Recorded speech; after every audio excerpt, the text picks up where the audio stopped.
Welcome to Leadership Where It Matters Most. The family is the most important institution in the world. The future of the church passes through the family. The church has the greatest mission of any organization ever. Go and make disciples of all nations.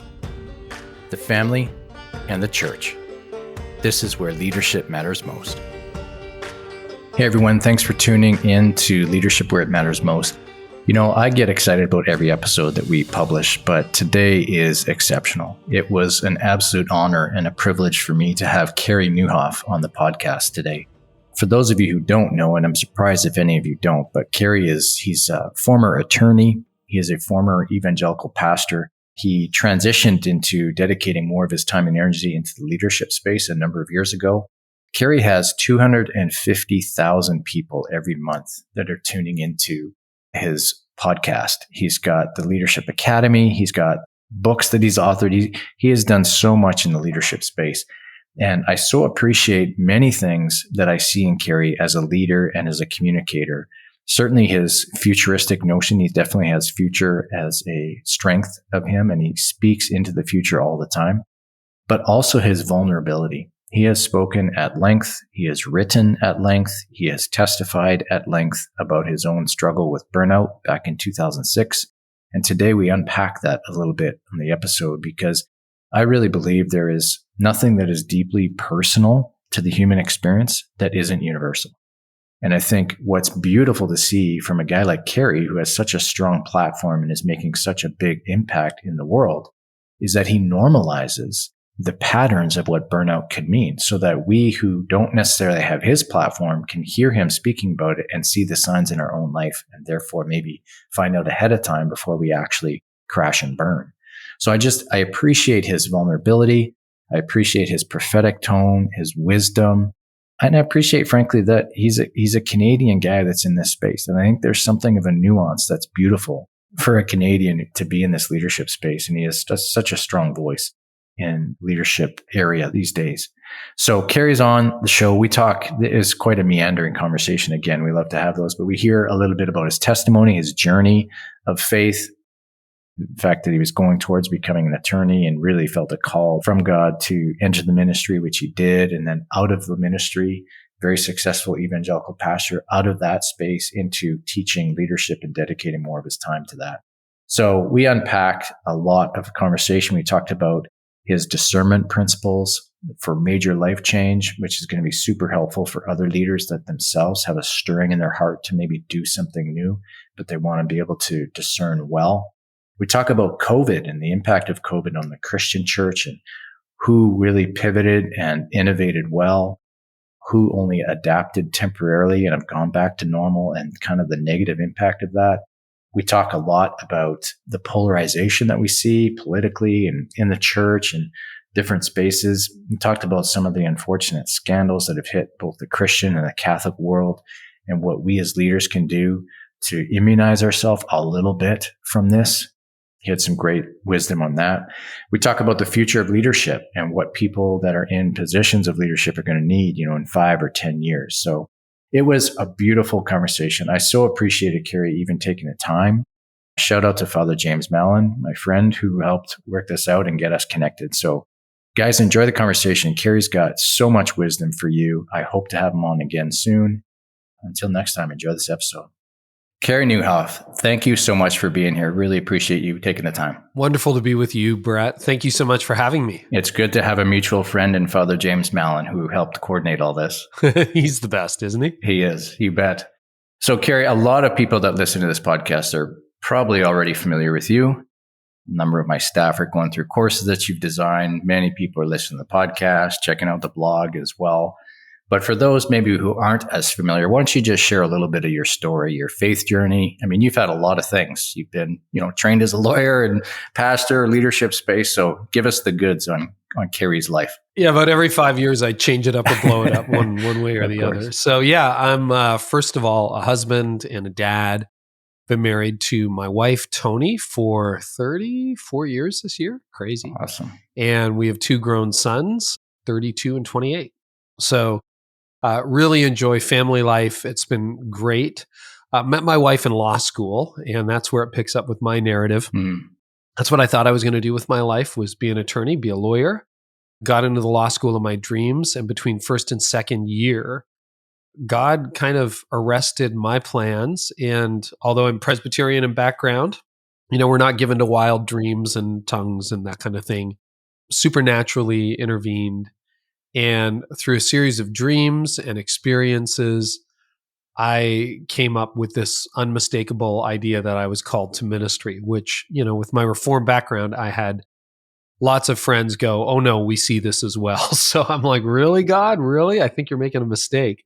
Went into seminary after law school, articled in downtown Toronto for a year, did the bar admission course, got called to the bar, resigned, went into seminary, and thought I didn't have any gifts for pastoral ministry because I'm an Enneagram 8, not always a healthy one, wired more as a lawyer than a pastor, and definitely not a chaplain.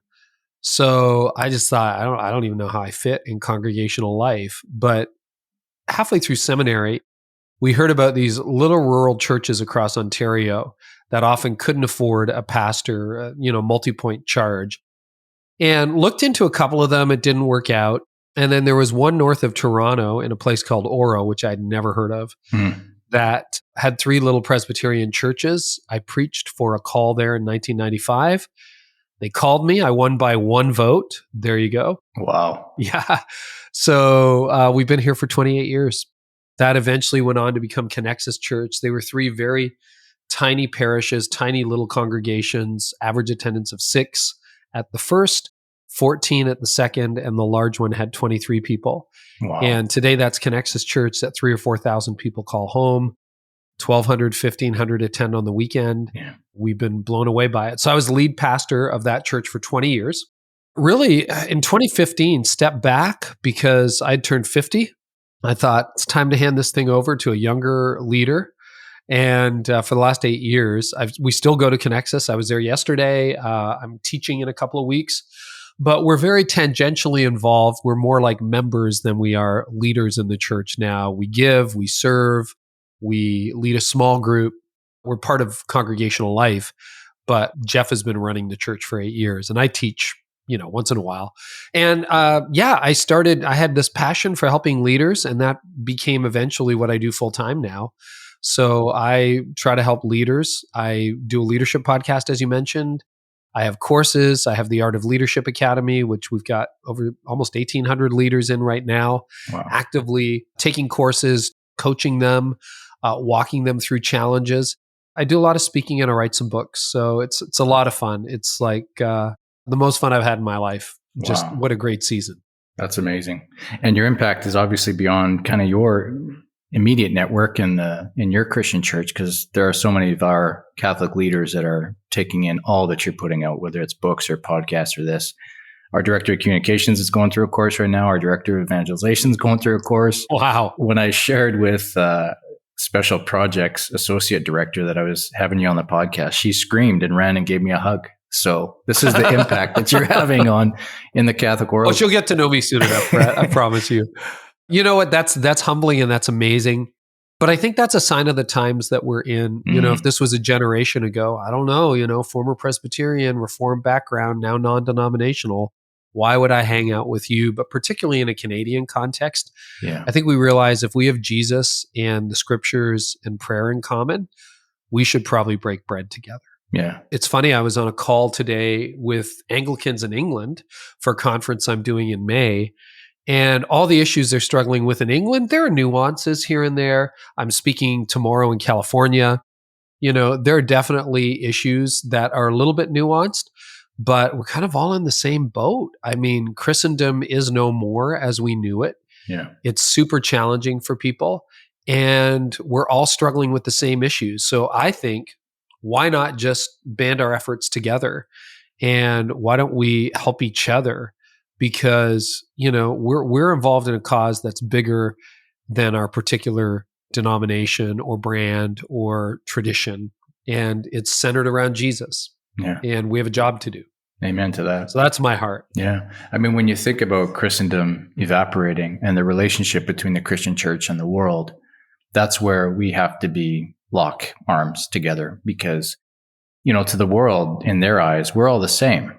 We're just these Christian, lunatics. And so re-evangelizing, especially in the West, is just such utter importance. But Carey, I wanted to go back because even as you explained it, and I knew I wanted to talk to you about this, but even as you shared some of the transitions that you've gone through, like obviously you're heading towards, being called to the bar and a career as a lawyer, and that got shifted. And then again, a significant change 6-8 years ago, where it was into the leadership space, because there are a lot of leaders that have these stirrings inside of them. And often we don't know how to discern through that. So how did you actually get through that? What were the key things that you can share maybe with other leaders who are facing similar choices of significant life change to pursue God in a new way? The patterns were different at different seasons in my life, but there's a couple of principles that are universal. Number one, listen to the prompting of the Holy Spirit. Because I'm wired as a strategist, it's very easy for me to read the data and go, oh, the next logical step is. So these days I'm reminding myself, and I was doing that as recently as this weekend, pray, pause, open your hands. Lord, what do you want me to do? Because I think the further we get on in life and the more, quote, strategic we become, the more enamored we can be with logic or our own perceived wisdom or lack thereof. So I'm trying to be very open to the Spirit. However, I think everybody involved in the church listening to this podcast has seen that abused. God told me. Yeah.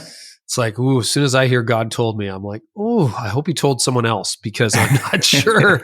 I'm not sure that's actually from God. Yeah. So, I was, with my background, in a Presbyterian context, the frozen chosen, very surprised. I now have the gift of tongues, but I didn't back then. And so this was all new to me. It was like, why would God speak to me in a vision? Why would God speak to me in a series of dreams? And so there was a good sound doctrine that I had grown up with, which was your call is confirmed in the people around you. So I remember after I had these experiences, I said to my fiance, soon wife, what do you think? And she's like, yeah, I see it. And I'm like, I had never thought about going into ministry. I was going to go to church. I was a Christian. I was going to be a Christian lawyer, but didn't even come up on the list of career possibilities. So not that it's a career, but it's like, how is this even a thing? And then I went back to my secular friends at university, and I'm like, well, you never believe what happened to me this summer. I think I might be called into ministry. And they're like, oh yeah, we totally see that. Well, I'd never discussed faith with them.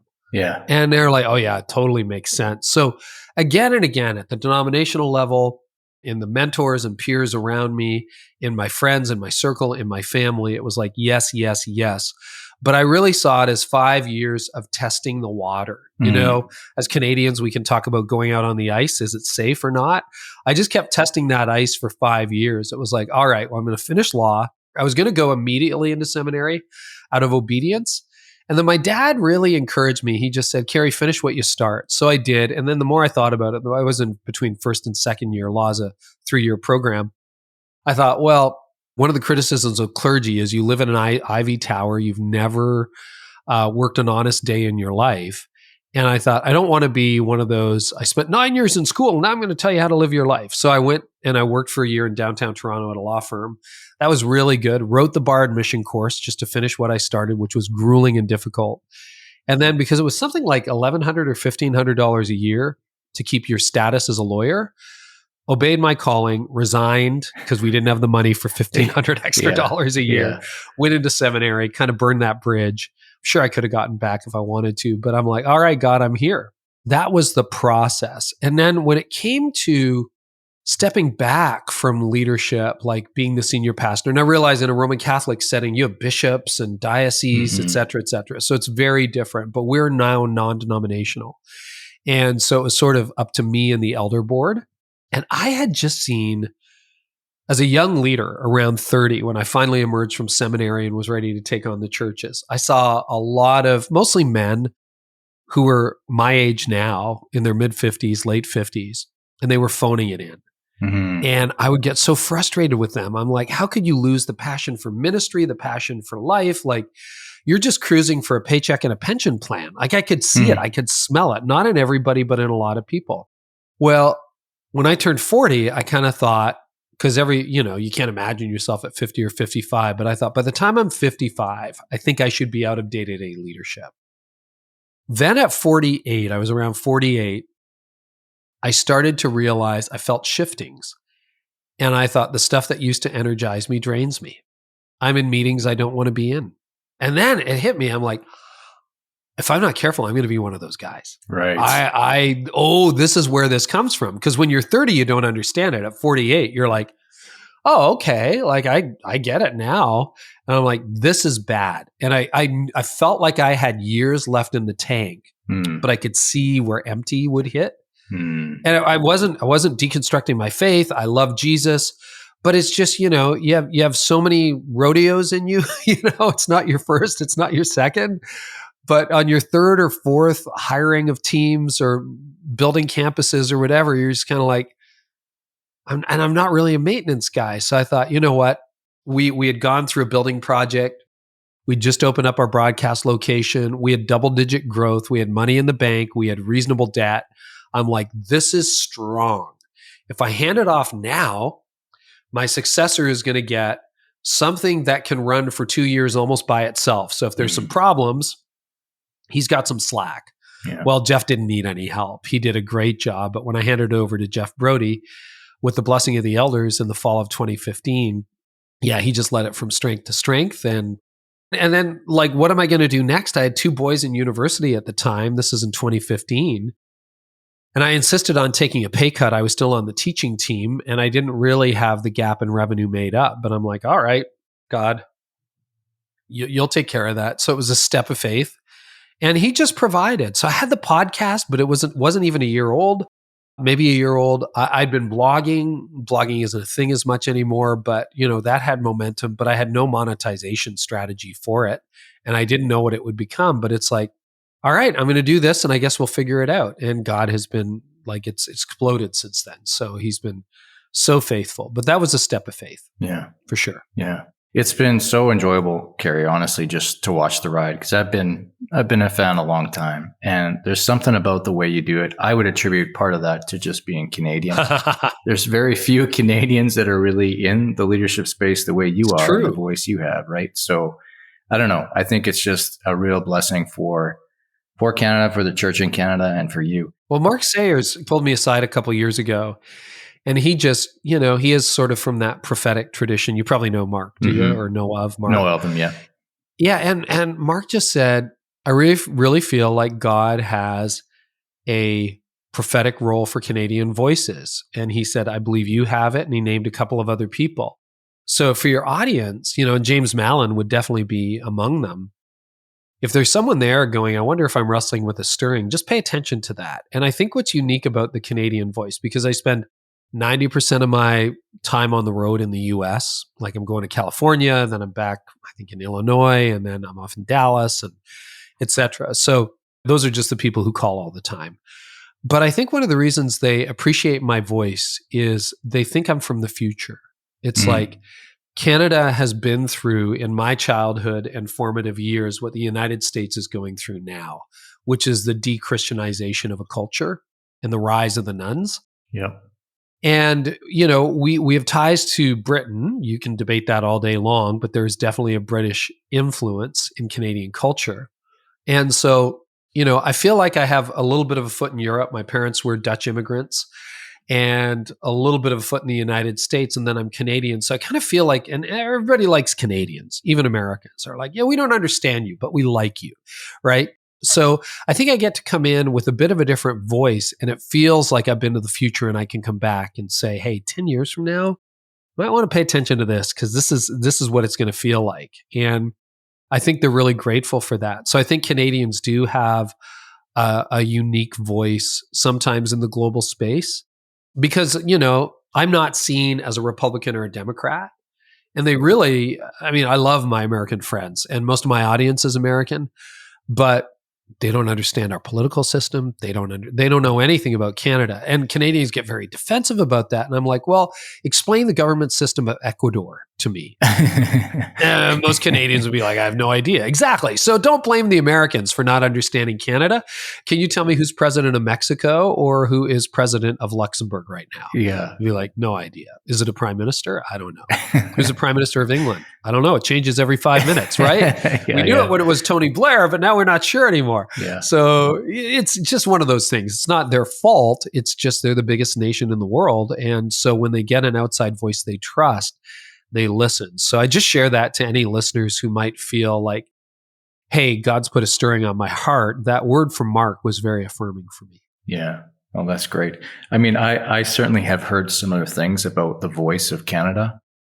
And it certainly is part of our past. Like in the Catholic world, it used to be that Quebec was sending the most missionaries around the world from any region. You know, those days obviously are long gone because most churches are now museums there, but it's part of our history. But I've also seen it more recently. And I think of like Divine Renovation of Father James Mallon, the missionary organization that I belonged to for 19 years, Catholic Christian Outreach, would be on that par too. Right. They're these small entities, but they have a big voice. It's disproportionate to what's, in a certain way, what's happening. But I see that all over the place. So yeah, I confirm that. Now, one of the things, that's a good segue because Carey, you were one of the first, at least that I was exposed to, that was really talking about COVID from the lens of opportunity, you know, a crisis of opportunity, you know, Winston Churchill's great line. And you spoke a lot about disruption and all that. But I really want to ask you, thinking about all of your interactions with the church, you know, more globally, like, did we hit it? Did we miss the moment? Is there still time? Like, what? Because so much happened. And now it seems like it's just getting in that place of memory in our minds. And I'm like, have we extracted all that we possibly can for the sake of the mission? I don't know. What are your thoughts? Well, I think we definitely made some step forward and we made some steps backward as a church. I think all of us have a 3 or 4 month timeline that plays in our head from March of 2020 to maybe the summer where everything's in slow motion. You know, it's like, what do you mean we're not going to be able to meet in our buildings? Like nobody had even contemplated that question. So I'd say let's start with something positive. On the very positive side, something like 30% of churches had been online doing like a meaningful streaming or YouTube presence or Facebook presence prior to COVID. And by the end of COVID, when the lockdowns lifted, 95% of churches were online. Like small mainline churches with 40 people were online at that point. And I think that's a major step forward. And, you know, one of the drums I beat over and over again during COVID was everybody you want to reach is online. Now, again, future is one of my strengths and my strength finders. In 2013, 2014, when we were designing and then building out the Connexus broadcast location, I quickly realized the constraints of money. So this is 6 years before COVID. We had $3 million for the build out. That's a lot of money and it's not a lot of money. It was more money then than it is now. So maybe up it to 5 million today. And I just realized we're limited with how many seats we can build out given the zoning and all the problems we were running into.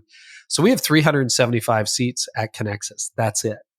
And when I looked at those constraints, I just said to the team, we're going to overbuild the AVL on this place. We're going to make it look like a church of 1,000 or 2,000 in an auditorium that doesn't even seat 400. And we didn't go crazy, but we spent almost $1 million on audio, video, and lighting. Wow. And what I wanted it to do with the cameras and with everything, I just intuitively as a leader, I'm like, in the future, not today, but in the future, more people are going to see our ministry through the lens of a camera than through a chair in the auditorium. I just knew that was going to be true because the writing was on the wall. That's where culture was going. Video was exploding. YouTube was almost 10 years old. Social media was becoming more and more video, not as much as it is now. And we had a broadcast location that was a video campus. And if we launched more, we would need more video. Plus, I realized the internet is not going away anytime soon. So we built that out. So when COVID hit 6 years later, we just flipped a switch.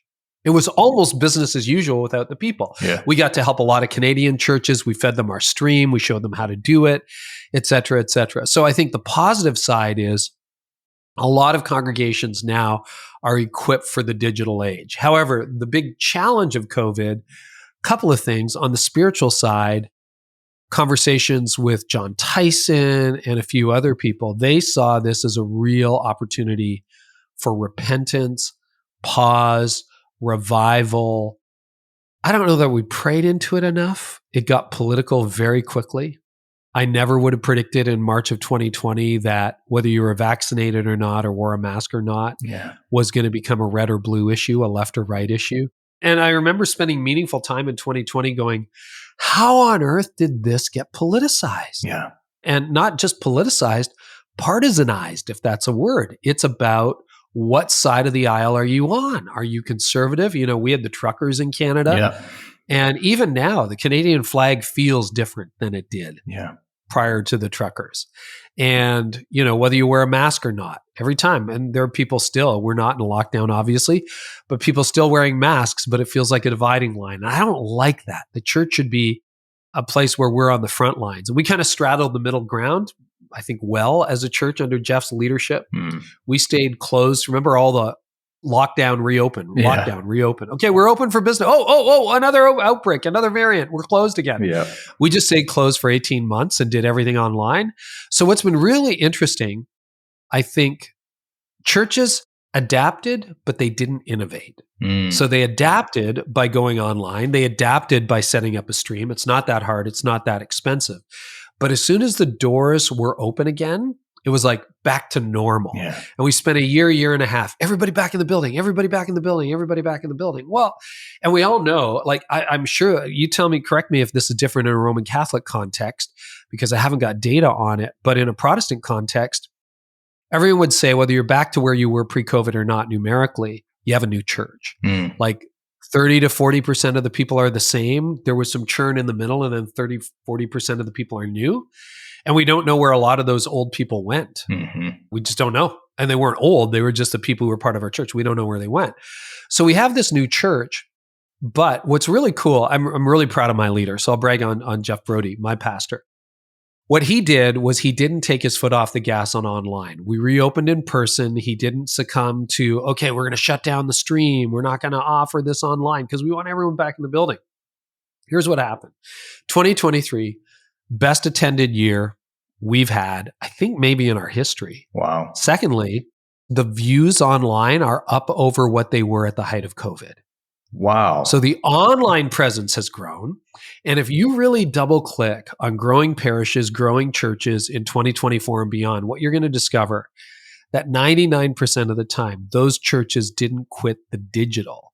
They went deeper on it. And what happens is they have this growing online footprint and this growing in-person footprint. So again, I'm trying to get reliable data. I think Barna's going to do some polling around it this year. We've been in connection with them. But I think what you're going to find, let's say 8 to 10% of churches are growing quite rapidly right now. Vast majority of those churches, almost without exception, are really investing online and really investing in person. To quote my friend Craig Groeschel from Life Church, he told me early on in the pandemic, when they were reopening, and they were only closed for 3 months in Oklahoma, right? America, you can do what you want when you want. So they were closed for 3 months. And I said, well, what is it? And they pioneered church online and YouVersion and the whole deal. And he just said, we're 100% in on physical and 100% in on digital. And I think that's the future. So, you know, a lot of churches adapted and then it kind of just went back to business as usual and they're disappointed with the results. But if you're going to innovate, now you've got to look at, okay, well, what can we do online that we can't do in person? What can we do in person that we can't do online? How's our in-person experience non-downloadable? How do we make sure that that's a good magnet? And if we can't, if we got a bigger footprint than our community, how do we connect the people who are watching with local churches? All that stuff is up for grabs right now. And then how do we staff for digital? Chances are we're hiring a social media manager right now. Got to have massive experience. We're probably looking for a Gen Z. Wow. With massive experience. That's interesting. With massive experience. Hey, 2 years in TikTok is a lifetime. Right? Yeah, exactly. So, yeah, but someone with a track record, not For like, sure. oh yeah, I had a MySpace account back in 2006. Yeah, exactly. Oh, that's good. Carey, you talked about something else. I want to go there because I think it's really important. Like even as I was watching you and the conversations you're having, I'll never forget when Andy Stanley talked about kind of his decision to extend. I think it was extend the lockdown, or not the extend the lockdown, but we're just going to do online. And that was like this. And of course, everyone had their opinion, right, about what that meant. And he's obviously got a big name and his dad and all the rest of it. But it was evidence of that polarization that you're talking about. And there's something about it in today's church that is hit levels of nastiness that I don't know if we have seen before. I mean, all of us always want to say ours is a generation that's experiencing this for the first time. Nobody has ever had it this bad. But when I look at the polarization, because of the ability to damage somebody's reputation is so accessible to all of us through social media and otherwise, it's just nasty out there. Everything's political. Everything's polarized. You can't have an opinion about anything because then you are just put in this absolute box. This is how you think. This is who you are. Like, are you seeing that? And why is it so bad right now? And what can we do to get some sanity, some charity, some empathy back? Because it's scandalous to the outside world. Yeah, it is. It is. So a couple of thoughts on that.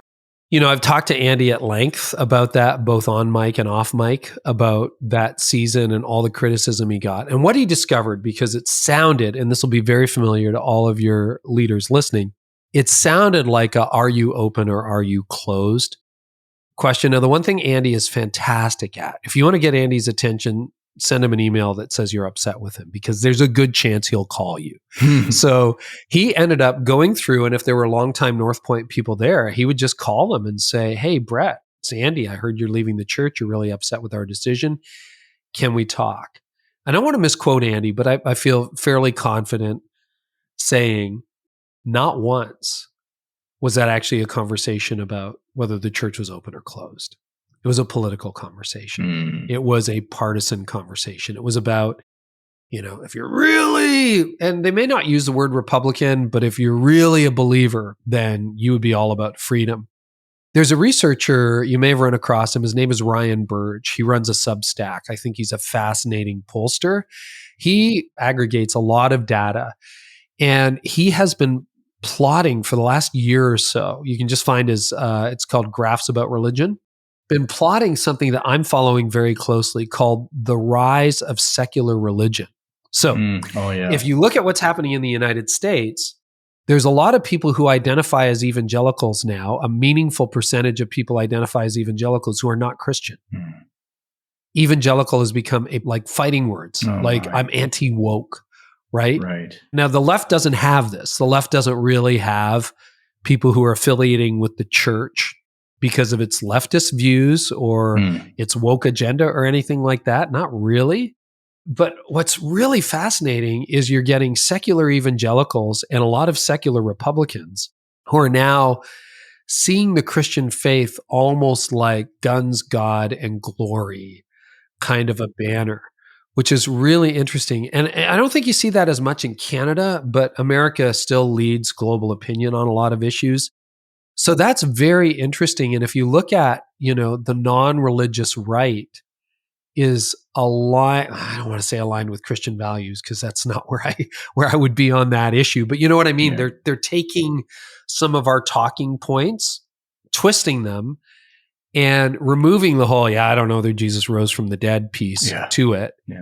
And it's just like Jesus, guns, and glory kind of thing. So there's a secularism about that. Now, where do we go with that? I really believe the future of the church is an alt kingdom. I think of it, that's the best phrase I have. It's an alternative kingdom. I was just finishing up the Beatitudes in my reading this morning. You know what the kingdom of God looks like? Matthew 6-7 is a pretty good, 5-7, pretty good heads up on the kingdom that exists and that is coming. It is here and it is coming. And if you really study the patterns of Gen Z, I think they're looking for, and younger millennials, an alternative to the culture, not an echo of it. And when you start talking about, all right, the left says this, the right says this, but I say to you, there's another kingdom. Yeah. Okay. So, you know, the woke people say this, the anti-woke people say this, but I say to you, they're looking for a third way. They're looking for another option. It's like, you know, we go to the ballots in 2025 in Canada. It's an election year in the United States. Oh my goodness, I want to hide in a cave and come out in 2024. Maybe I don't want to come out in 25. I don't know. Hey, God's on the throne. I believe that. But, you know, And what most people would say in an election is, I would like another alternative. Most Americans, believe it or not, as much as we talked about American polarization, I read a great book by Chris Bale and had him on my podcast. He's from Duke University. And what's it called? The Social Media Prism. And what he argues is that 73% of the inflammatory content online is driven by 6% of the users. Wow. So you have this very tiny fringe on the right that is extremely loud and says, okay, we've all had deals with this, right? You have the angry parishioner who comes to you and says, I've been talking to everybody, Brett. And the problem is, it's like, whoa, well, who's everybody? Yeah. And you realize they talk to 3 people, but they're pretending to speak for 100. That's what's happening on social media. And what's really fascinating about that is that the vast majority of Americans are in the middle. They're like, well, yeah, abortion. Yeah, I'm a right to life. Or however, there's this case or that case. Or no, I'm a woman right to choose. However, in this case or that case, they're somewhere in the middle. And that's true on the Supreme Court. That's true on gun law. Like, no, there should be, we have a right to bear arms. However, not assault rifles, not this, not that. So most Americans are somewhere in the middle, but the headlines have become dominated by the fringes on the left and the right. And I think that's probably also true in Canada. And so what I would say is I think the message that needs to win the day, will win the day, and actually authenticates with Scripture is the alt kingdom message, that we are not of this world. Like, read through the New Testament, cover to cover. There were all kinds of oppressive political regimes. There was Herod the Great. There were all kinds of corrupt governors. There was Pontius Pilate. There was the other Herod, by the time Paul came around, who thought he was a god. And Jesus basically didn't engage them. He said, pay to Caesar what is Caesar's, God what is God's, go tell that fox Herod. That's it.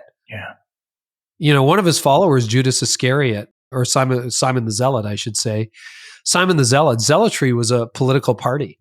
And basically he was de-radicalized at the time and re-radicalized for the gospel, if you want to put it that way, because he ended up, we believe, giving his life with the other apostles for Jesus.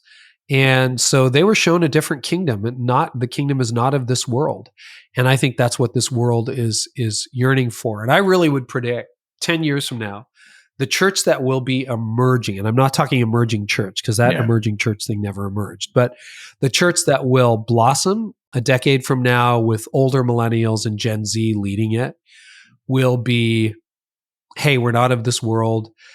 We are, but the left isn't the answer. The right isn't the answer. Jesus is the answer. And let's get people who wouldn't vote the same way, agree on the same issues in the same church, because that is the early church. Yeah. That's great. I mean, is this going to come out in book form pretty soon? Because there's a lot there. I'm not planning to write that book. I have some ideas for another book, but that's in bits and pieces of podcasts and vlogs, but there's the 5-minute summary. Yeah. I mean, some of it I've heard you say before, but one of the terms that we use a lot is this idea of the radical middle, which is maybe another way of describing the alt kingdom, right? Because I mean, even recently, I was put into this, conservative lens by a person who was sharing the stage at a conference. And I just felt it was one of these moments where this label was given to me and everything within me wanted to fight it. Now, I'm sure part of that was my own sin and, whatever, but to just put all of my thoughts, all of my interactions with the world, how I parent, how I lead, how I think politically, social conscience wise, in one term, conservative. I just thought was so unjust, and I would not want to do that to others, but it's so easy to do. But part of what I hear you saying, Carey, is that maybe social media and things online aren't necessarily feeling it, although I'm sure there's an element of that. Oh, yeah. But it's revealing that 6% that you're talking about, right? It's revealing, but it's also amplifying it. Yeah. And what news has become, not with every publication, but with many of them now, is it's pay-per-click. And the way to get clicks, like I know how to triple traffic to my website. I'll just start a fight. Yeah. I'll just say why Craig Rochelle is a better preacher than Andy Stanley, why Andy Stanley is a better leader than Craig. Listen, both of them are friends. Yeah. I would never do that. Yeah. And they're both exceptional leaders and preachers. So I have no problem with that. But if I wanted double clicks, that's how I would do it. Yeah. And it's bad and it's terrible. And I just won't sell out at that level. I look at it this way. So the secret motto of our company, we're here to help reverse the decline in the church and help leaders identify and break the next growth barrier they're facing. That's our official motto, mission and vision. But, our unofficial one is a place for the nice people to hang out on the internet. Oh, wow. That's great. Yeah. There are lots of good people on the internet, but they don't want to make a comment on a social post because they get assassinated. And I don't get assassinated as much as a lot of leaders, but you go on Facebook, you say something and people are all over you. Yeah. I posted something yesterday on Instagram. It was just a picture of our church at worship, and somebody messaged me and said, most of your people appear to be observing, not really worshiping. And I'm like, I thought, okay. And I knew this guy, and I'm like, yeah, but I haven't talked to him in years. I said, no, they're observing for the most part, because we're on mission, man. Like 50% of the people we reach don't have a church background. Where else do you sing in public? Like, of course, they're just checking it out. He goes, well, how are you going to teach them how to worship in spirit and truth? I haven't responded to that one yet, but there's always an agenda under the questions that we get these days. Yeah. And, that's why I love the academy that we lead, is where some of your team is you can have Roman Catholics and United Methodists and Presbyterians and non-denominationals and, believe it or not, Southern Baptists and United Church people and Anglicans, and we all are on each other's side, which is what I think the kingdom should be. Yeah. Amen. I love it. I want to shift gears a little bit, Carey. I was at the Global Leadership Summit the 2 days or whatever after the board resigned and the whole Bill Hybels thing blew and it was proven and all that. I think you were probably there at the same time because I think that year I might have been watching from afar. Is that right? Yeah. It was palpable what you could feel in that space.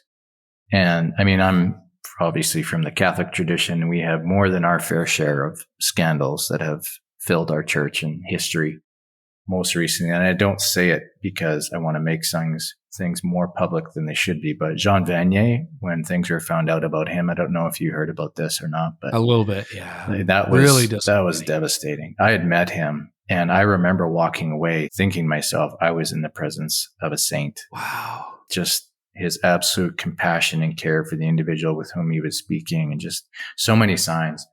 But we all have feet of clay and set by the grace of God, so go I. Now, you've spoken a lot about your own, cycle of burnout and things like that. And obviously that's going to make you more vulnerable, but we just got to raise a flag. This is absolutely critical to stay the course. And leaders are under immense attack. Things are not getting easier. There's more pressure on all sides. You're trying to balance family and financial and all, the pressure can just take you out.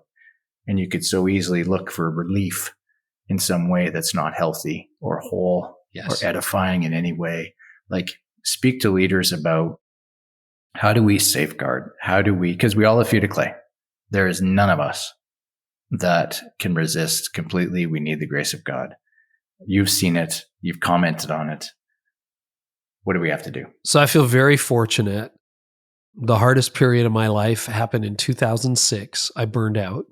I've been very public with that, but I've been going pedal to the metal for over 10 years, 11 years. Our church was the fastest growing in the denomination in the country, one of the largest in the country. My leadership didn't scale well. I just thought more people is more hours. I kept putting in more hours and people had said, you're going to burn out, you're going to burn out. And things weren't going well at home. I was there for my kids' games and their schooling and all that stuff. But Tony and I were not in the best place in our marriage. She's written about that very openly. And honestly, it was just easier to go back to work than it was to solve all the problems at home. Mm. So I was there, but not really there. Laptop was open too often, all of that. But I thought the rules didn't apply to me. I'm like, I'm not going to burn out. I'm a powerful leader. Boom. Anyway, April, May of 2006, I burned out. Mm. And almost overnight, it's like someone pulled my plug out of the wall socket. And I lost all my energy. I lost all my motivation. I didn't lose my faith, but I couldn't feel it anymore. I felt dead inside. And it was almost overnight. And I thought, get some sleep, get it back. Didn't help. Took 3 weeks off, got worse, not better. And I'm like, oh, this is burnout.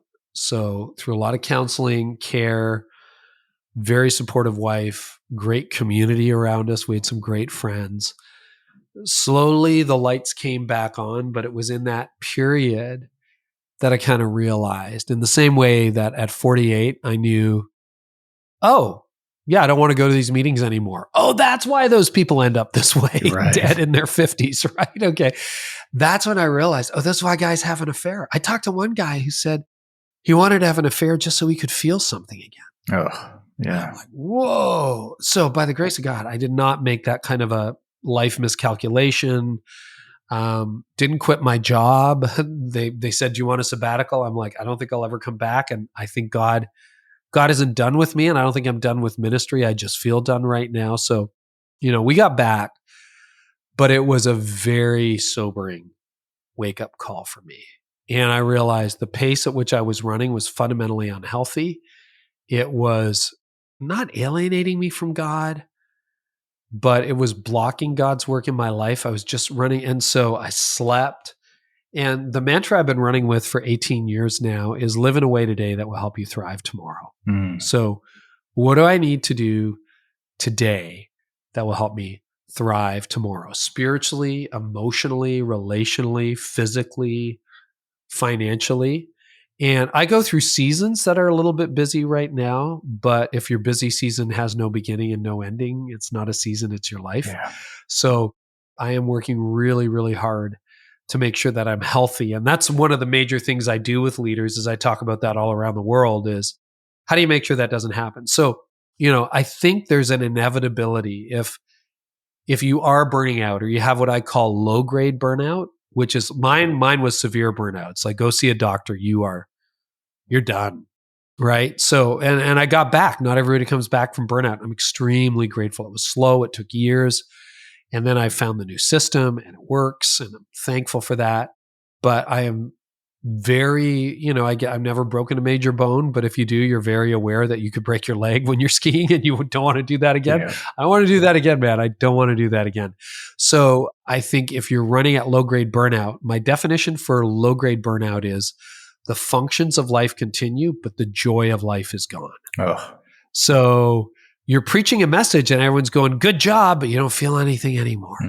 Or you're at a funeral and you don't even feel any emotion. You're at a wedding, you can't be happy. Your kid says, I got an A, and you're like, oh, good. You're nice on the outside, but dead on the inside. That can be a warning sign that you're burning out. And I think when that happens, we are especially, it's not that when I'm healthy, I'm still vulnerable to temptation. When I'm unhealthy, there's almost an inevitability to it. I don't want to say that. That's not an excuse, but like, you're going to do something you'll regret. Yeah. Yeah. I so appreciate not just what you're sharing now, Carey, but how you've been so open with this, and even things with you and Tony. I mean, it's Craig Groeschel has that great line. People don't follow leaders that are always right, but leaders that are always real.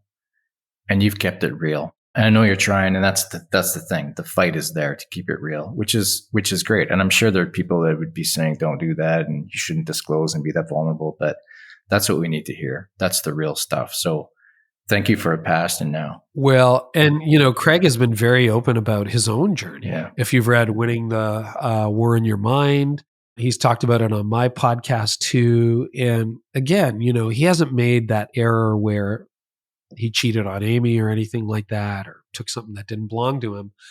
But he was at the point where he was ready to quit. I was listening to Craig interview Louis Giglio recently, and Louis was like, the last 3 years have been really tough. So if you think your heroes somehow don't suffer with the same things you do, they do. And I think the key is, it's not that the temptation isn't going to come. It's not that the opportunity won't come. And you're like, on your strong moments, you can probably with some prayer get through that. It's that when you're weak, you just make really bad decisions. And, sometimes it's a decision. I know somebody, I don't want to name names. He's in his 80s now, but he had an affair once, and everybody who knows him said that was out of character for him. Yeah. It was totally out of character for him. Well, he's been very public about it. Gordon MacDonald, if you look at his stuff, he's written about it. He's written about the affair and everything. And most people would say that was a low point in his life, a moment in time. Mm. If you run on empty for a long time, you become a different person.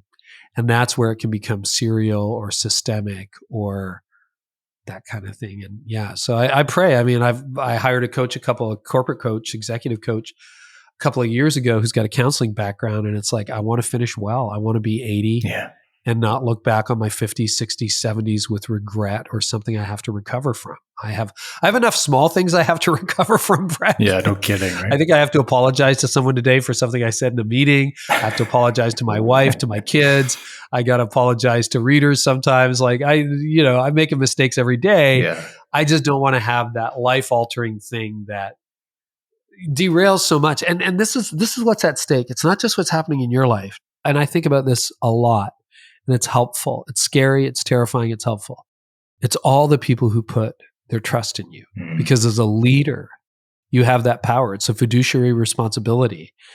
And it's like, I thought you were one of the good ones. Oh, you're not. Oh, okay. So all religious leaders, so all priests, so all pastors, so all megachurch leaders, so all authors, so all, right? And I mean, the church does not need another hit. We've had our share. Oh, yeah. That's so true. Your series with Gord was really good. I'll never forget when I picked up ordering Your Private World for the first time. I was standing in, you'll remember these stores maybe, Blessings Christian Marketplace. Do you remember those? Oh, yeah, yeah. I went there, my wife and I found that book, and just the title was catchy enough. And I opened the front jacket cover, and it just asked this question that absolutely penetrated my heart. And it said, "Are you driven or called?" Oh, yeah. I literally closed the book and I was like immediately in prayer, because at that time in my life, I mean, I think my wife was expecting maybe our 6th. We have 8 kids, my wife and I. And so congratulations. Thank you. 2 grandchildren, 1 on the way. But there was like just massive responsibility at home, massive growing responsibility in the ministry. I felt like I was failing in all of my relationships. Why? Because I had too many of them. And I had created these expectations on myself and the level of intimacy in each relationship. And I was like, I am not called to 50% of what I'm doing. Wow. I'm driven. And it was almost like it was a lead grace. Probably because if I was over the edge, I would have really been over the edge. I don't know. But it was arresting. It was immediately led to very serious discernment of my life and everything else. And so anyways, all that to say, Gord, like the rest of us, is not known for his mistake. In the kingdom, right, things are redeemed and all the rest of it.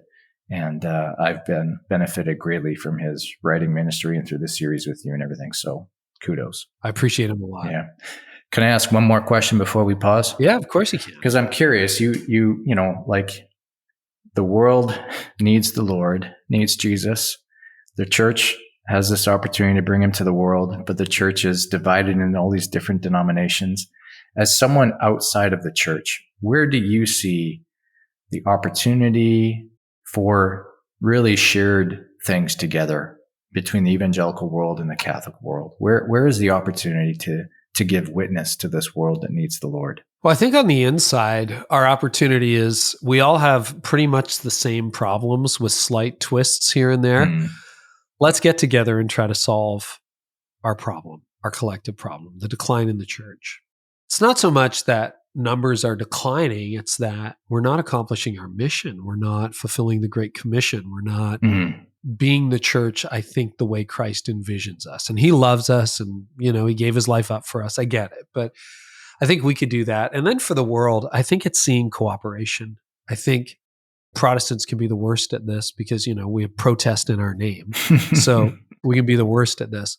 But we're very competitive. And so the Baptists compete with the Presbyterians, who compete with the non-denoms, who compete with the whatever. And I realized years ago, my competition, there's when I was leading Connexus, there were 4 big churches in Barrie, and we would get together, the 4 lead pastors and I, on a regular basis.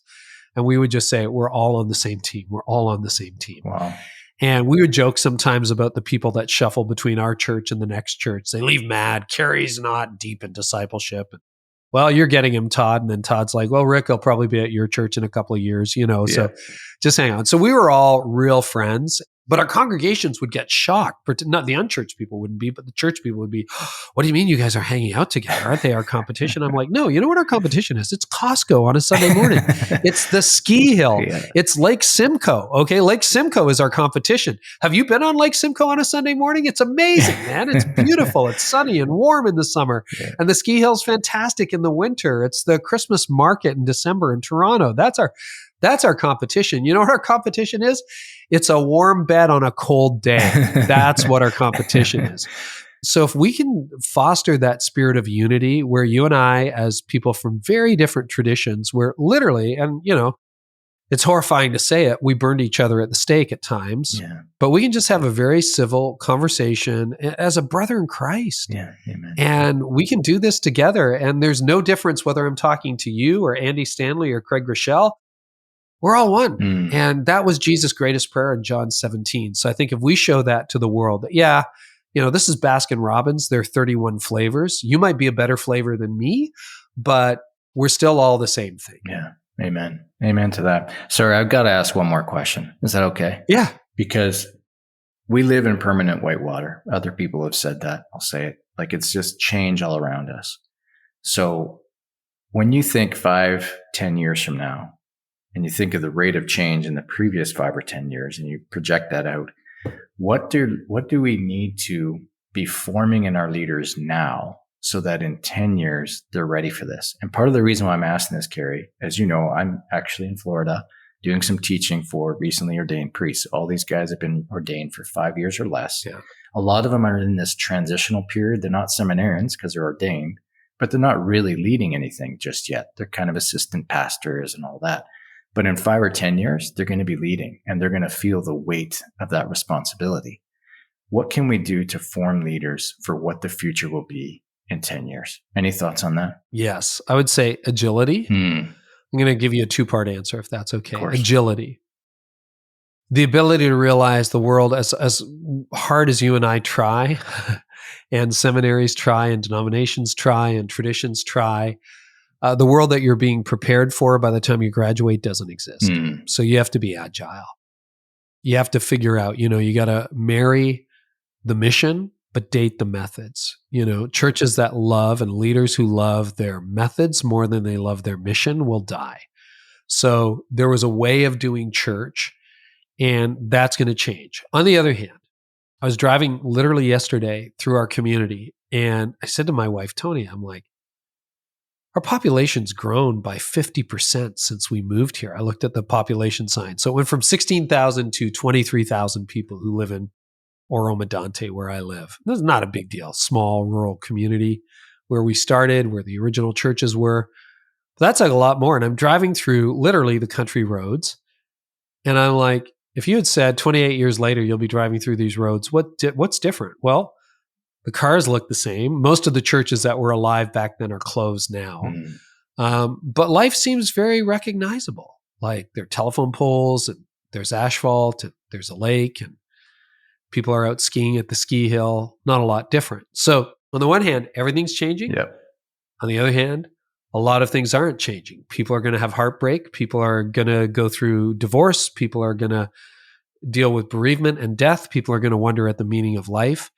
And so I think it's our ability to look at the things in human nature and life that don't change, and also realize what is changing, and to somehow be able to speak to those. If you look at the messages that are resonating the most, because you're right, it's perpetual whitewater. It's like EVs, what are we going to do with the batteries? Yeah. It's like AI, what's it going to do to your phone, to your life, to your brain? I'm preaching on AI. Yeah. On the other hand, what's my message on AI to our church in a couple of weeks? It's simple. Real relationships are what God designed you for. You're going to have some AI relationships. You're going to have some virtual friendships. Some of you will probably have AI girlfriends. I would highly advise against that. Yeah. People are inherently disappointing. So is the early church. And you know what? It's where you find life. The same community that hurts you is the community that heals you. So it's like that timely, timeless, timely, timeless, timely, timeless. Oh, and the wisdom to differentiate, know the difference. That's great. Well, Carey, I knew this was going to be good, but this was great. So thank you so much. It's very energizing. Great conversation. Thanks for the questions and your time. Appreciate it. Thank you. And I don't think anybody necessarily needs to know this, but if people want to check out more of Carey Nieuwhof, where would you direct them? A simple place to start is careynieuwhof.com. You don't have to know how to spell it. You'll find it. I have a podcast, etc. So would love to connect with you. I've been corrected on Google and elsewhere thousands of times with your name. I still probably can't spell it. It's a great mystery. It takes 6 months for new staff to learn how to spell it. And then we know you've made it. You're a permanent part. Yeah. No, seriously, thank you for this. Thank you for all you're doing for leaders. It's an absolute gift. And in those days where you're discouraged, just remember there's a lot of us that are being blessed by it, and keep it up. So thank you. Well, I need to hear that from time to time. We all get discouraged, but I thank you so much, Brett. Thank you for what you're doing. And I hope building into these young seminarians is a great experience for you and for them. Amen.